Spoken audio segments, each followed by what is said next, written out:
mañana prácticamente es el día para Ricardo Benjamín Salinas Pliego.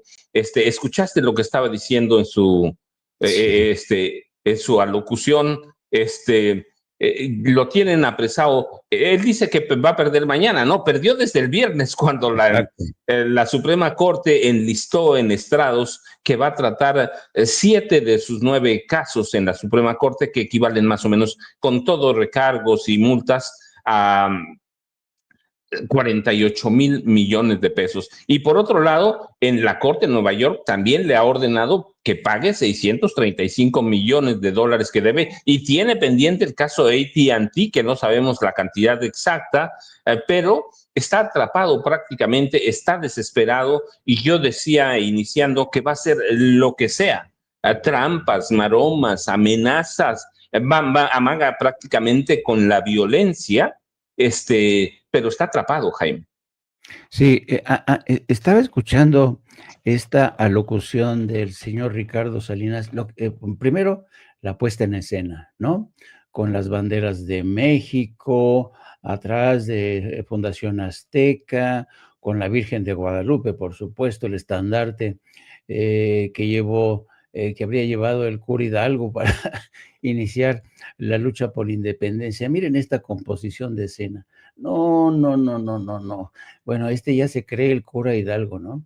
Bueno, y luego el discurso, yo no sé quién se lo hizo, pero evidentemente le ha caído, le ha calzado como un calcetín a la medida, porque Ricardo Salinas Pliego ha sido un demagogo toda su vida, pero además un demagogo muy limitado en cultura e inteligencia, porque echa mano de la demagogia barata, de la demagogia más chabacana, para presentar a los que ahora le cobran sus impuestos atrasados, que estuvo 102 recursos presentó, 102 amparos presentó a lo largo de varios años, 102 amparos para no pagar, para no cumplir con sus obligaciones fiscales. Y ahora resulta que quienes le cobran son unos zurdos de mierda, son unos parásitos. Dicen que el Estado mexicano lo está parasitando, que el pobrecito sufrido ha tenido que trabajar toda su vida para que el Estado lo haya parasitado. No, señor Salinas Pliego, aquí el gusano, el parásito es usted, que ha estado parasitándonos a todos nosotros. No se confunda. No, y luego claro, esta es otra parte de otro análisis que tiene que ver con mi propia biografía, porque tú sabes, Paco, que yo cubrí cómo se gestó la caída del muro de Berlín. Yo estuve cubriendo la caída del muro de Berlín y estuve cubriendo la forma en que se colapsó la antigua Unión Soviética. Y este tipo es un ignorante, de verdad, no sabe, no tiene ni idea de cómo se colapsó la Unión Soviética. No vamos a explicarlo aquí, no vamos a dar aquí una clase para explicarle al señor por qué razones colapsó. Pero este señor, al igual que muchos reduccionistas de aquella época, dicen que cuando colapsa la Unión Soviética, el capitalismo más voraz, más salvaje, es el que sale triunfando. Y Salinas se monta en ese capitalismo más voraz, que le paga una mierda a sus trabajadores, que cobra intereses como agiotista en sus bancos, o cuando vende a crédito. ¿Y quién es aquí el gusano parásito? ¿Quién es aquí? El que ha parasitado a gente humilde, que ha comprado, qué sé yo, una moto para trabajar como repartidor de comida. ¿Quién está parasitando a quién? Tantos años que no ha pagado impuestos. El tipo es la definición misma de un parásito. No, no, no, este parásito, este gusano ya merece lo que durante tanto tiempo estuvo él propiciando, que el próximo jueves o viernes a más tardar decidan su suerte. A pagar, señor, que tome chocolate y pague lo que debe. Y luego por eso también te explicas cómo este señor, que es una criatura del capitalismo de compadres, él mismo ha creado criaturas como Lili Telles, que es igual de ignorante que él. Parece que no pasaron por la secundaria siquiera, son tremendamente ignorantes, pero tremendamente hocicones, ¿eh? son tremendamente bravucones, se la pasan de soflama en soflama, de insulto en insulto. ¿Por qué? Porque no tienen una formación consistente, no están a la altura de un país que es otro país, y por eso quedan reducidos a su condición de meras marionetas, de meros gusanos rastreros estos personajes. Así es que yo, ¿qué quieres que te diga? Estoy muy contento y deseo que el señor pague. Y si no paga, porque es capaz de declararse en bancarrota, pues que le confisquen, que le requisen el canal Azteca, la banca, Electra, todo lo que sea necesario para que pague sus adeudos con el pueblo mexicano, porque el pueblo mexicano hasta ahora sí ha pagado sus impuestos y este señor, este desgraciado, este gusano rastrero no ha pagado sus impuestos. Así es que, como diría mi querida presidenta, doña Claudia Sheinbaum, toma chocolate, paga lo que debes, querido amigo.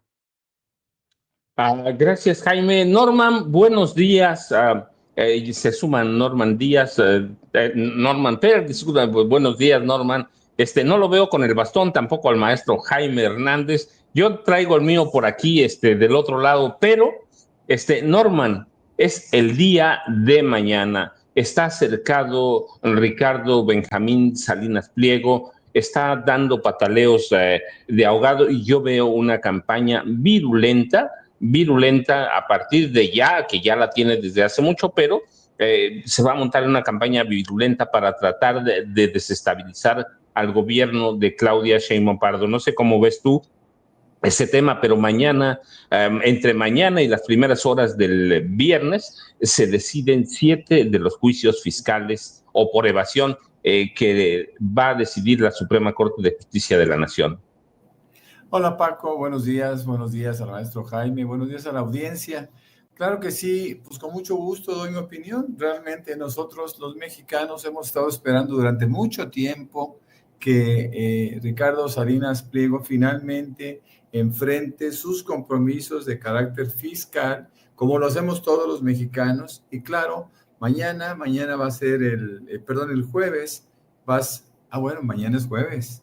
Mañana jueves será quizá el gran día para que partan, para que se analicen y finalmente se rechacen aquellas suspensiones que había logrado con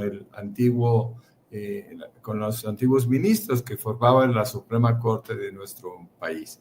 Yo creo que va a ser un día importante, no solo para la hacienda mexicana, sino también para todos nosotros que consideramos este individuo pues tiene que pagar como lo hacemos todos los mexicanos. Y bueno, es increíble que ahora, fíjense nada más cómo se cuelgan de cualquier acto de barbarie, ¿no? Cómo ahora usa hasta sombrero un tipo que siempre se asumió como terriblemente citadino y ahora tiene un sombrero que por supuesto que no lo asocia con ningún movimiento, ¿no? Porque todos sabemos quién es él. El querer actuar en términos políticos le reduce, porque si como empresario no es un tipo prestigiado, imagínense como político. Este tipo, bueno, es un heredero de un pequeño trono que le dejaron y que fue acrecentando en términos patrimoniales a través de mecanismos poco claros, yo diría que sospechosos. Tenemos el antecedente de cómo se hace de Canal 40, tenemos el antecedente de cómo compra TV Azteca, etcétera. Bueno, hay cosas que son fáciles de entender y quizá mañana, jueves, podamos tener una buena parte de esos 75,000 millones de pesos que deuda.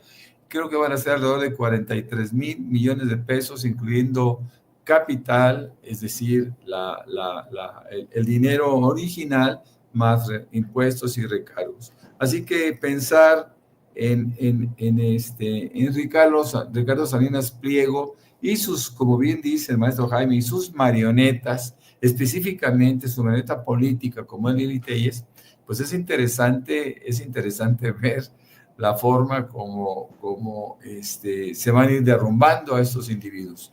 no tienen mucho sentido su participación, no tiene justificación social. Por ejemplo, el hecho de que esta mujer esté ocupando una curula en el Senado, como el mismo Salinas Pliego, no tiene justificación para que todavía el gobierno le mantenga la concesión de TV Azteca y le permita seguir explotando a sus trabajadores y también a sus clientes a través de Electra y una serie de negocios que ha ido desarrollando con el mismo sentido, aumentar su patrimonio. Pensar en esta gente es pensar probablemente en lo peor que le pudo haber pasado a nuestro país. Así que bueno, pues vamos a ver mañana, hay que estar expectantes, hay que ver qué sucede. No importa que Lili Téllez declare que se arrepiente de haber creído en Andrés Manuel López Obrador. Yo me acuerdo, acabo de oír una pequeña entrevista en donde decía que ella fue engañada porque durante 3 veces le había hablado el expresidente López Obrador para invitarla y ella se había negado porque consideraba que ella era de derecha y Morena era de izquierda y no había compatibilidad de pensamiento, pero que en una cuarta ocasión que le habla el expresidente y le dice que busca pluralidad, y eso sí es cierto, por lo menos que buscaba pluralidad, ella cede a sus encantos y dice, ok, está bien, voy a ir para ganar las elecciones. Pero no hay que olvidar que estas elecciones que gana Lili Téllez lo hace de la mano absolutamente de Durazo, que era su compañera de fórmula, y del expresidente López Obrador, que con su prestigio político, con su caracterización abierta del mejor luchador social que ha habido en este país, bueno, pues fácilmente ganó, ¿no? Pero yo quisiera saber, a ver si es capaz de ganar un pequeño municipio del estado de Sonora, donde, por cierto, no la quieren y seguramente tienen razón de hacerlo, ¿no? Ah, sí, Ceci, por ahí creo que teníamos ese video pequeñito, ¿no? Como menos de 40 segundos de Lili Téllez, creo que es el número 1, Ceci, ¿cierto? Que me arrepiento de haberle creído a López Obrador. Yo lo he dicho con toda claridad. No me va a alcanzar la vida para arrepentirme de haberle creído a este mentiroso. Y muchas personas me dicen, pero ¿cómo le creíste? Si tú eras una persona preparada, una periodista, etcétera, etcétera. Pues me convenció y le creí de verdad. Por eso, cuando hice la campaña al Senado, hablando sobre la corrupción que yo había documentado toda mi vida, lo hice completamente segura y convencida de que AMLO no iba a ser radical y de que iba a combatir la corrupción. Ah, persona preparada, casi me muero de risa, la verdad, porque de veras, déjenme decirles, luego les voy a pasar, lo editamos luego, pero ayer que fue tianguis en mi pueblo, grabé a uno de los merolicos vendiendo esas pomadas milagrosas y yo me acordaba de Lili Téllez bastante bien, pero López Obrador lo reconoció en algún momento que fue uno de sus errores. En la política, ya saben, hay como en todos lados errores y males necesarios. Lili Téllez fue un error de Andrés Manuel López Obrador, fue un error de Morena y es un error de la vida porque es una mujer no solamente impreparada, es una mujer, para mí, es una analfabeta política completamente, que no tiene argumentos, que no tiene nada, por eso todos los días tiene que gritar, por eso todos los días tiene que ofender en el Senado de la República. Y nada más para recordarles, mientras busco el audio de aquella grabación, a estas alturas todos conocemos que no hay secretos sobre la corrupción de Salinas Pliego, ¿sí? No solo es la evasión fiscal y sus adeudos con el SAT, no, ni los litigios que mantiene. Salinas Pliego se benefició de las privatizaciones, de concesiones gubernamentales, ahí están las televisoras, ahí está su banco, lo hizo y se benefició a través de sus conexiones políticas, primero con Salinas, luego con Ernesto Zedillo, que metió sus deudas al Fobaproa, así que Todo esto le ha permitido acumular una fortuna brutal, no ilegal porque se lo dieron los gobiernos, pero sí inmoral.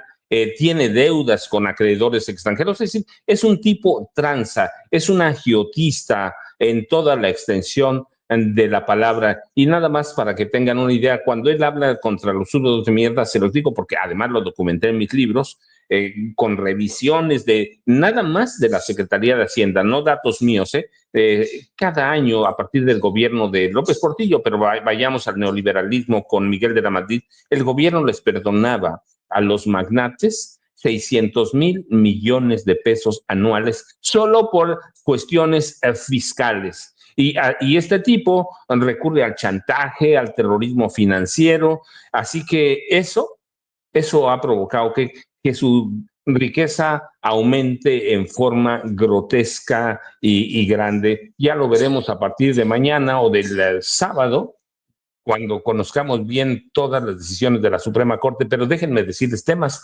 tenemos mucho. Y hoy déjenme tratar un tema que hemos evadido, pero en el chat lo han pedido, por ejemplo, a Raúl Mendoza. Dice, me gustaría escuchar al maestro Paco Cruz, ¿qué opina del homenaje del gobierno de Guerrero al asesino de Lucio Cabañas y el homenaje que le hicieron a Del Mazo en el Estado de México? Y eso yo lo digo, lo he dicho abiertamente, algunos gobernadores de Morena han hecho cosas grotescas como terribles.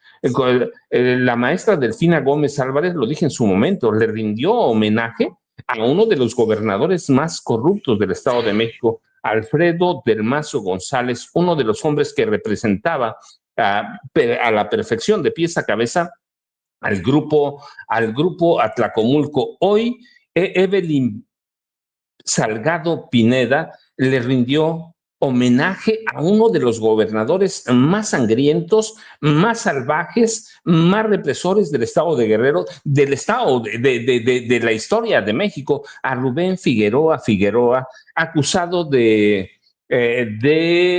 desaparición, asesinato, represión de miles de personas durante la llamada Guerra Sucia. De hecho, en parte, ese impulsor de la Guerra Sucia en este país representa verdaderamente una ofensa. Para todos los mexicanos debe representar una ofensa que una persona de Morena, Evelyn Salgado Pineda, le rinda un homenaje. Verdaderamente a mí me parece grotesco, me parece violento. Si hay un gobernador en la historia del país que violó todos los derechos humanos, fue Rubén Figueroa, y tienen razón, es el asesino del maestro Lucio Cabañas Barrientos. No hay organización de derechos humanos en el Estado Guerrero, organización civil de derechos civiles, que no condene, y nosotros también. Hay que condenar a Rubén Figueroa. Él y su hijo ya se murió Rubén Figueroa, pero un asesino violento, cacique, y rendirle un homenaje. Yo quiero ver qué habría pasado si el presidente López Obrador en su momento, es Evelyn Salgado Pineda, y lo digo verdaderamente, eso que hizo fue asqueroso y debe ser imperdonable. Y quiero pensar qué habría pasado si hubiéramos visto en su momento al presidente, no pasó nunca, pero y nunca pasaría, si hubiéramos visto al presidente López Obrador o a la presidenta Claudia Sheinbaum Pardo rendirle homenaje a Gustavo Díaz Ordaz, a Luis Echeverría Álvarez, a José López Portillo. Verdaderamente habría sido de pena. Si Figueroa, a pesar de ser uno de los gobernadores más sanguinarios que ha tenido este país, recibió un homenaje de Morena, de Evelyn Salgado Pineda, la hija de Félix Salgado Macedonia. La verdad es que es la estirpe de gobernadores asesinos Figueroa, y a mí me da pena verdaderamente hablar de eso, pero hay que condenar eso que hizo Evelyn Salgado Pineda. No sé qué opinen Jaime y Norman, a lo mejor me estoy excediendo, pero para mí, Rubén Figueroa representa ese pasado de México que no debió haber nunca existido, pero existe. Y hay que condenarlo. Es un asesino, y esa imagen debe perdurar toda la vida, a Jaime. Fíjense que cuando yo vi esta noticia me llevé las manos a la cabeza. ¿Y cómo es posible que una mujer como Evelyn Salgado, que no es tonta, está dotada de una inteligencia política que le viene de su padre, haya caído en este garlito, ¿no?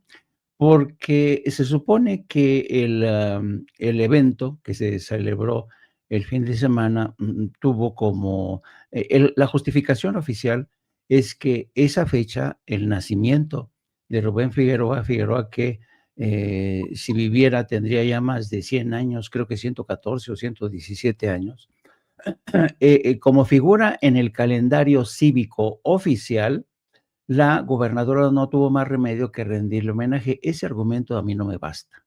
No me basta y no es suficiente como para rendirle homenaje a este tipo que fue un monstruo que atizó la guerra civil, un monstruo que es responsable de la muerte de miles de personas, de la desaparición de miles de personas, de campesinos, porque hay que tener en cuenta que el estirpe de los Figueroa eran ganaderos, terratenientes, explotaban a los más pobres, a los más jodidos, se quedaban con tierra, con ganado, y así se hicieron con una fortuna enorme.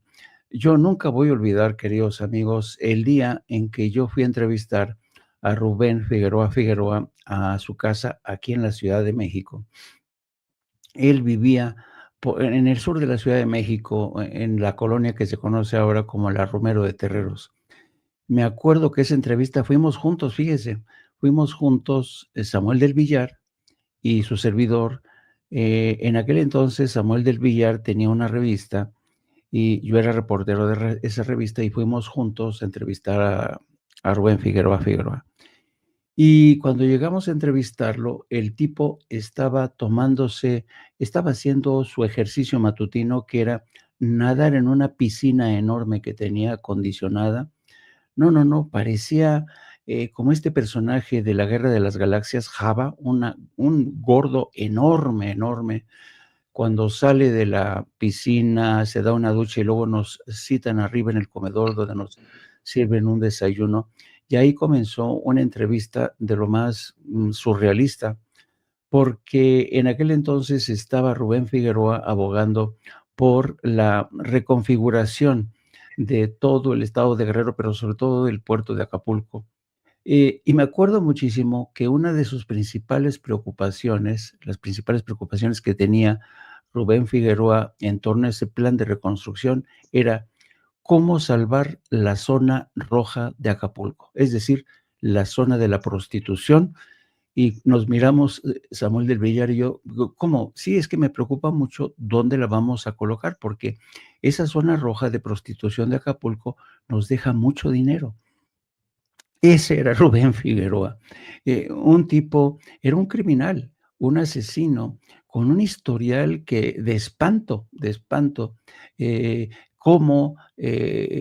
pero además hay que tener en cuenta, y esto lo sabes, especialmente tú, querido amigo Francisco Cruz, que conoces bien la historia de estos criminales. Tú te acordarás que cuando era gobernador de Guerrero, el señor Rubén Figueroa se vio beneficiado, así como se beneficiaron Luis Echeverría, Gustavo Díaz Ordaz, de una actitud bastante condescendiente de Estados Unidos, porque en aquel entonces estos gobernantes tenían como coartada el fantasma del comunismo. Ellos decían que los comunistas ya habían llegado para posesionarse de México y esto representaba una amenaza para Estados Unidos. Entonces, esta coartada le sirvió a Rubén Figueroa, al igual que Gustavo Díaz Ordaz, al igual que Echeverría, como excusa perfecta para seguir asesinando, para seguir en busca de personajes como Genaro Vázquez, de Lucio Cabañas, a quienes presentaban no como unos defensores del pueblo, no como unos insurgentes de la causa de la gente jodida, no, los presentaban como unos asquerosos comunistas que estaban infectando el país, que eran el cáncer que tenía el país y había que extirpar. Este fue el tiempo. Rubén Figueroa fue un hijo de su tiempo y de su circunstancia que le permitieron convertirse en un monstruo, en un criminal, porque perpetró crímenes de lesa humanidad, porque eran épocas en las que Estados Unidos decía, mira, si vas a matar gente, que sean comunistas, y con eso no hay ningún problema. Y recibían la bendición de Estados Unidos. No había informes como los hay hoy del Departamento de Estado escandalizándose por la violación de derechos humanos. No, no, no, no, no. Era las felicitaciones, los aplausos, la sonrisa arrinconada de Washington que decían, oye, se cepillaron unos campesinos, sí, pero eran comunistas, ¿no? Esa fue la coartada perfecta de este personaje que acumuló, que amasó una fortuna inmensa, hizo a su hijo gobernador, y el hecho de que Evelyn Salgado haya caído en esta estúpida acción, no me queda otra cosa que decirlo, demuestra la la no sé, a mí me da mucha tristeza porque yo pensaba que Evelyn Salgado era una gobernadora mucho más inteligente, mucho más preparada, y no me vale el argumento de que Rubén Figueroa, sea un líder político, con acendrado, linaje o simpatías en el estado de Guerrero, no. La gente que vive en Guerrero y que sufrió sus persecuciones, la gente que hoy sigue sin saber dónde quedaron sus seres queridos durante esa época tan aciaga, realmente no se lo van a perdonar. Así es que yo creo que Evelyn Salgado tiene que dar una explicación y, de paso, una disculpa pública, porque no es posible que a estas alturas esta hija de un veterano político como Macedonio meta la pata de esta manera. Y aquí me paro porque tengo que dejar hablar a mi querido Norman Pearl. Sí, verdaderamente. Bueno, Norman, yo no sé, metí el tema, bueno, no lo metí, porque además ya lo habíamos programado Ceci y yo muy temprano cuando estábamos preparando la agenda, así que ya estaba, pero nos lo preguntaron en el chat en vivo. ¿Quieres centrarle ese tema que a mí me parece de importancia? Porque ¿qué vamos a hacer mañana, Norman? ¿Le vamos a ir a presentar nuestros respetos y a rendir homenaje a Gustavo Díaz Ordaz? Es lo mismo verdaderamente, es el mismo nivel por todo lo que representa la figura de Rubén Figueroa Figueroa. Tú dices, Norma. Fíjate que yo pienso y siento que aquí hay una confusión de carácter político. Tratando de hacer de abogado del diablo, yo pensaría que Evelyn Salgado quizá pensó que era un acto de pluralismo político, ¿no? O quizá también pensó que todavía Figueroa mantiene un mercado electoral en el Estado y que tendría que mantenerlo, o sea, alimentarlo. No encuentro una justificación que descanse en la lógica, en el razonamiento objetivo y sobre todo en el antecedente de nuestras luchas que son diferentes, ¿no? Rubén Figueroa fue un priista acendrado, fue probablemente uno de los alumnos más destacados en el arte de perseguir comunistas, de perseguir campesinos, de perseguir guerrilleros, inclusive hay que decirlo, porque Rubén Figueroa finalmente a su vez fue designado por el poder político que justamente estaba en este proceso en este proceso de persecución. Rubén Figueroa, además de ser un hombre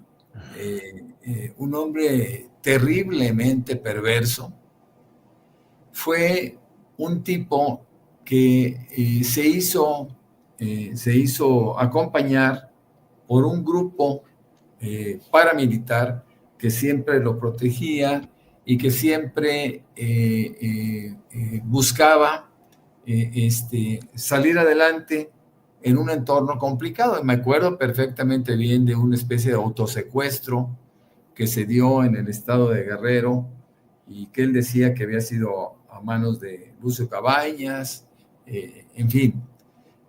Yo creo que Evelyn Salgado, quien fue un emergente como candidata, designada por Félix Salgado Macedonio y su padre, no tiene el antecedente que toda la gente debemos de tener, más aún aquellos que participan en política.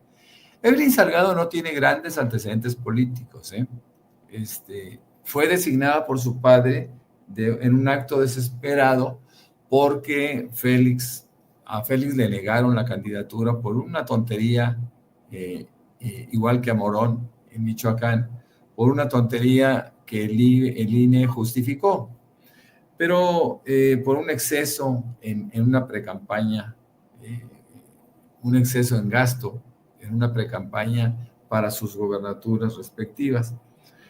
Pero Félix Salgado Macedonio sabía que él tiene un posicionamiento muy fuerte, muy sólido en el estado de Guerrero, y pensó que Evelyn Salgado sería la más cercana a él o quien le representara realmente en ese gobierno.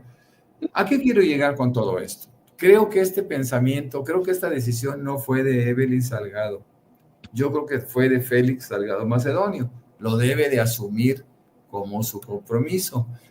Y como dice muy bien el maestro Jaime Hernández, Evelyn Salgado tiene que explicar por qué hizo este reconocimiento a Rubén Figueroa cuando nosotros tenemos el antecedente claro que el tipo pues pasó a la historia justamente como lo que fue, como un asesino, como un depredador, como un individuo que se encasilló en una lucha contra un comunismo aparente.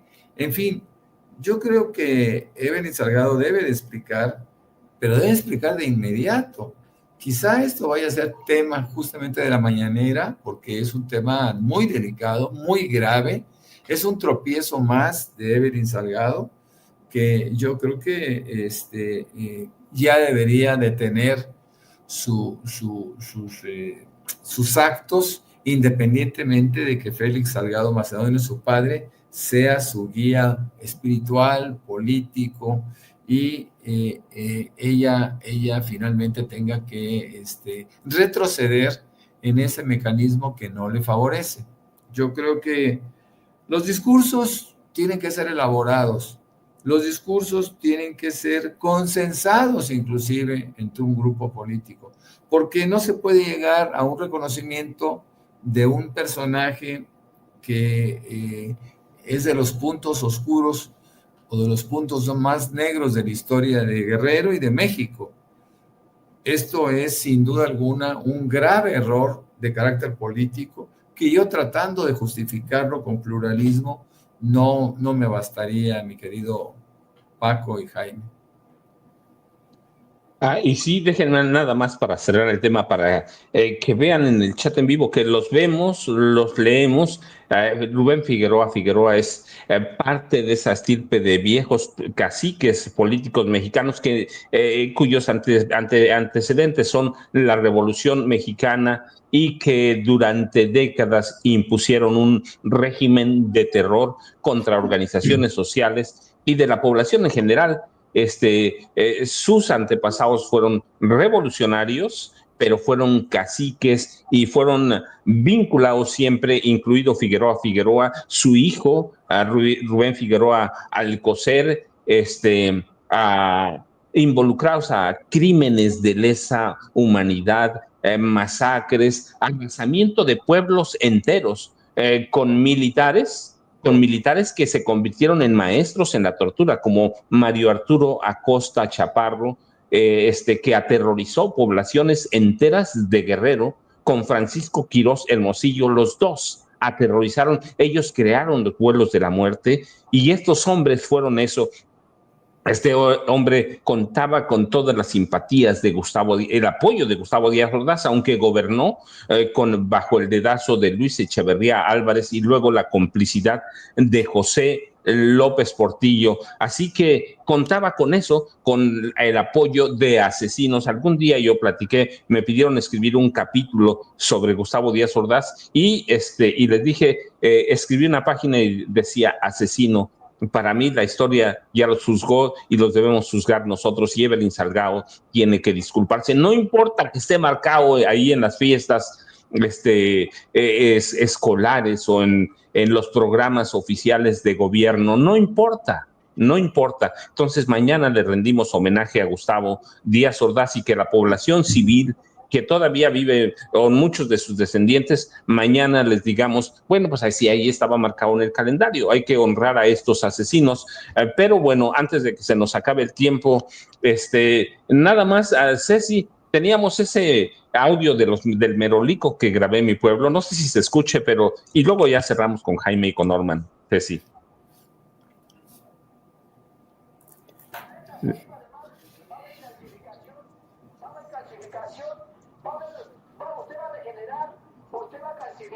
Y aparte va a haber lubricación para las articulaciones, va a haber una lubricación para las articulaciones que muchas veces nos hace falta, porque a través de los días, de los meses, de los años, nosotros nos vamos acabando.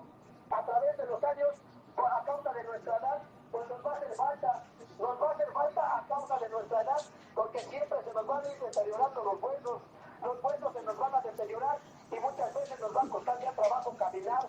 Nos va a costar trabajo sentarnos, agacharnos, movernos, porque ya no va a haber lubricación, ya no va a haber calcificación. Tableta, saliva de mar, va a haber calcificación.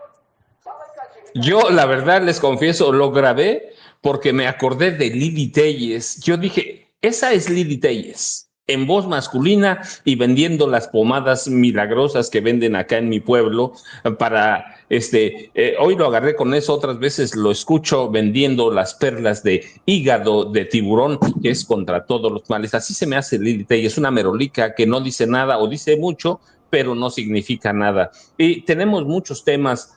Jaime, hay dos, uno en especial, bueno, los dos son especiales. Uno, Inés Gómez Montt, que es comadre de Ana Gabriel, se descubrió, y que a su vez tienen relaciones con Molotov. Tenemos ese tema que está lindísimo. ¿Por qué? Porque Ana Gabriel ha tomado decisiones políticas. Y tenemos el tema de Carlos Manso Rodríguez, que como pasan los días se va derrumbando su imagen y que van a retomar o se les va a terminar de caer a la derecha. Jaime, tú nos dices con qué cierras, son 7:24 de la mañana, así que tenemos un buen tiempo para ti y para Norman.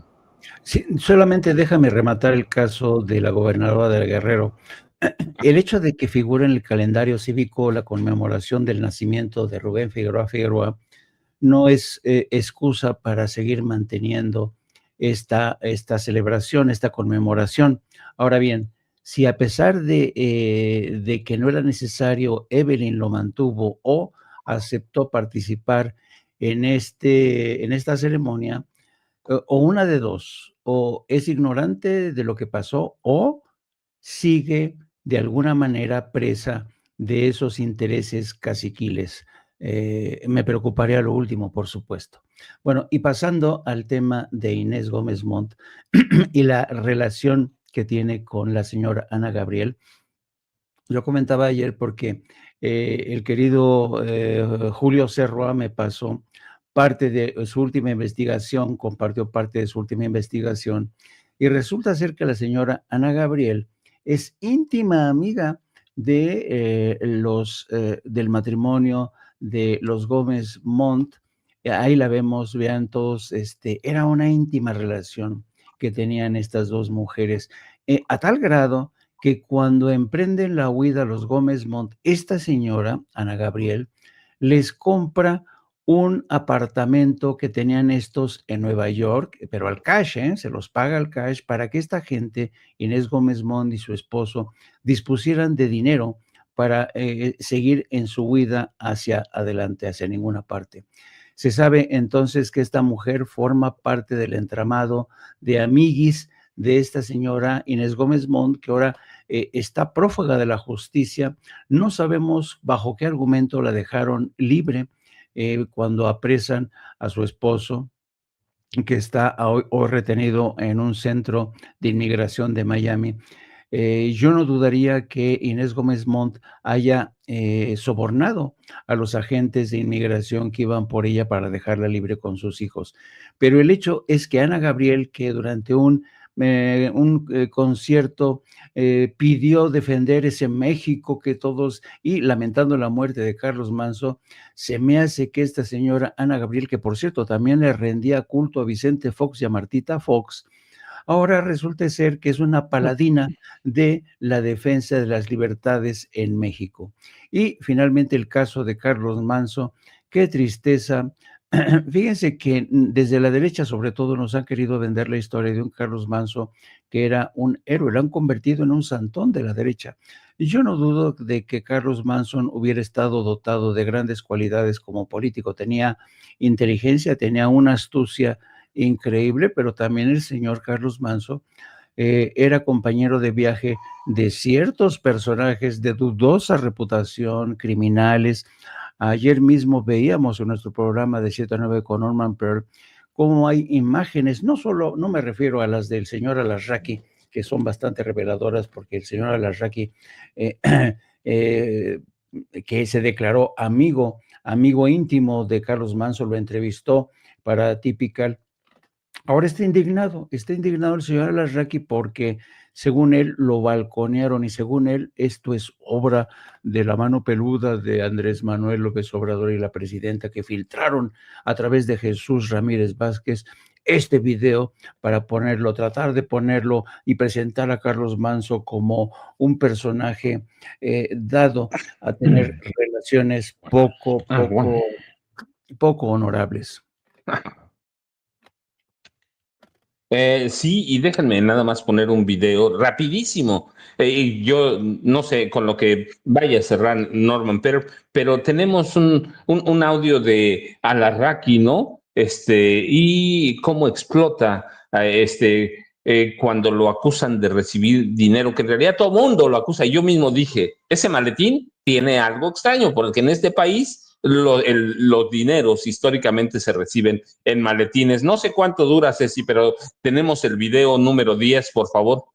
No sabemos qué bolsa ni de quién era, pero los hijos de puta que difamaron a Typical dijeron lo siguiente, que Carlos Manso vino a hacer un programa y me trajo dinero. ¿Sí? Y que estábamos haciendo un plan todos los priistas, porque estaba Rubén Moreira, estaba Mario Di Constanzo, Rubén Aguilar y Jesús Ortega, que iban a entrar a hacer su programa en vivo, que lo hacen en la cocina. Mientras arreglaban el equipo y demás, aquí estuvimos platicando y yo les presenté a Carlos, porque pues, aquí estaban. Rubén, en buena onda, le empieza a dar un consejo a Carlos. Sí, lo vi bien, mira. Ok. Dijeron los que ya sabemos quién, ya está detectado quién lo hizo, son las gentes de Jesús Martínez, o como se llama, Mendoza. El de comunicación. No, Jesús Ramírez Juárez. El bañagatos. Es de él. Ese pendejo. Primero chinga tu madre. Sí, que tú eres madre.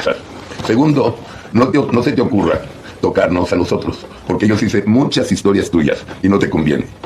Te lo digo desde ahorita. Vuelves a tocar, vuelves a difamar este canal, te voy a ir de la chingada, de eso me encargo yo. Ok, eso fue lo que pasó. Qué miserables son, ¿no? ¿Sabes lo que dijeron en el video? Que me estaba dando Carlos dinero para que lo saque yo. Y qué bueno. No, y que se reunía con el PRIAN y no sé cuántas cosas, ¿no? Es una cosa, Carlos, qué bueno que lo explicas. Sí. Es muy importante que nosotros mismos y tú mismo lo expliques. Sí, con eso ya es suficiente. Que Carlos Manso vino a hacer un programa. Es suficiente. Norman, ¿con qué cierras? ¿Con qué nos dejan? Bueno, primero Jaime Hernández a las 2 de la tarde, ¿cierto? Así es, a las 2 de la tarde los espero con mi querido Yago Batusay y mi compañera de vida, la periodista Lourdes Salas, a quien todos conocen como Hildy. Los esperamos a las 14 horas. No se pierdan el gran editorial de Yago Batusay, que es capaz de diseccionar cualquier tema en 5 ladridos. Ayer se metió, pero duro, contra el señor Alasraqui. En fin, así es este programa. Vamos a hablar hoy, pues, de todo esto que se viene ya para el fin de semana, la famosa marcha, la presencia de la CENTE en el Zócalo, etcétera, etcétera, etcétera. Ahí nos vemos. Norman, ahora sí, ¿con qué cierras? ¿Con qué nos dejas? Y ya saben, de 7 a 9 con Norman Pearl. Fíjate que es un momento para hacer una elucubración, ¿no? Yo creo que Félix Salgado Macedonio está preparando su salida de Morena y este puede ser un motivo suficiente para que se vea esa eventual salida con cierta naturalidad, porque está quedando bien con los caciques, con los priistas, con la gente de Guerrero, y más aún sumando su propio mercado electoral, que hay que decirlo, es muy grande, es el más grande de Guerrero. Con respecto al comentario de Alarraqui, fíjese que el comentario de Alarraqui pues ya es natural, siempre dice lo mismo, en los mismos términos, con las mismas palabras. Pero lo que me llamó la atención es el remate de este video, cuando el saco de pus, que siempre se me olvida su nombre, dice, qué miserables, ¿no? O sea, ¿cómo es posible que un individuo con esos antecedentes sea capaz de indignarse públicamente por un evento que todo el mundo vimos, hombre? Fíjense, ese maletín que no bolsa, ese maletín que aparece en la mesa el día que se filma, el día que está Carlos Manso, pues era un maletín, no era, y dice Alarraqui, era una bolsa de mujer de no sé quién, que aquí la dejó, ¿no? Yo creo que quieren confundirse para confundirnos, pero no lo van a lograr. Yo creo que también que la lucha que tiene el pueblo de México contra esta gente es desigual, porque el 80% de los mexicanos apoyamos abiertamente a una transformación, a un México humanista, a un México que está yendo hacia adelante con cifras, con estadística que le favorece en su proceso de gobierno. Así que bueno, pues yo los espero. Me pueden encontrar como Norman F. Pearl, tanto en X, antes Twitter, como en Facebook, en donde tengo 2 cuentas. Y por supuesto, de 7 a 9 de la noche, tengo el privilegio de compartir el espacio con mis amigos Jaime Hernández y Paco Cruz. De 7 a 9 de la noche, con Norman Pearl. Nada más basta con que se metan a Norman Pearl TV y ya estamos juntos, estos 3 que hoy se están dirigiendo a ustedes, amable audiencia, sin censura. Yo, fíjense, antes de que se vayan, les voy a hacer una propuesta, no para hoy, pero la podemos ir trabajando. Hay que ver todos los apodos de los políticos, por ejemplo, de Javier Lozano Alarcón, el saco de pus que decía Norman, ¿no? La mataviejitas que ahí mismo está, no sé, podemos ir poco a poco elaborando, y la próxima semana nos podemos sentar, incluidos de narcos, por ejemplo, que se avientan unos apodos o alias bastante, algunos son muy creativos, otros pues los definen claramente. Cuando uno dice la marrana, ya sabemos de quién es. Aquí en mi pueblo, déjame decirle, hay un tipo que le dicen la marrana, ya sabemos quién es, y es uno de los capos, así que podemos, no sé si les guste la idea, pero bueno, si no, la voy trabajando ahí poco a poco. Pero Norman, Jaime, antes de que se vayan, gracias a los dos. Vicente seguramente está aterrizando allá en su pueblo, en Sonora, y va a aparecer a poco después de la mañanera. Pero muchas gracias, Jaime, muchas gracias, Norman. Nos vemos de 7 a 9 con Norman Pérez, nos vemos a las 2 de la tarde en No Apto para Cínicos, de 2 a 3:45 de la tarde, con el show de Jaime Hernández y Yago Batusaiz. Y a las 7 de la noche, ya saben, los 3 que tengo privilegio de acompañar a Norman y a Jaime, nos vemos a la noche. Así que muchas gracias. Hay que ir a tomar un cafecito. Yo, ya saben, autor de Las Damas del Poder, El Señor de la Muerte, Tierra Narca, La Guerra que nos ocupan, 4 de 13, y aquí estamos trabajando en Tierra Caliente con este frío, porque apenas estamos a 26, con este frío aquí estamos trabajando. Pero muchas gracias a los dos. Norman, un abrazote, les dejo, nos vemos al rato a las 7 de la noche. Gracias, Jaime, saludos a Yago Batusaiz. Sí. Solamente un apunte rápido, me encanta tu propuesta. No, ya llegó la presidenta, vámonos. Buenos días. Buenos días.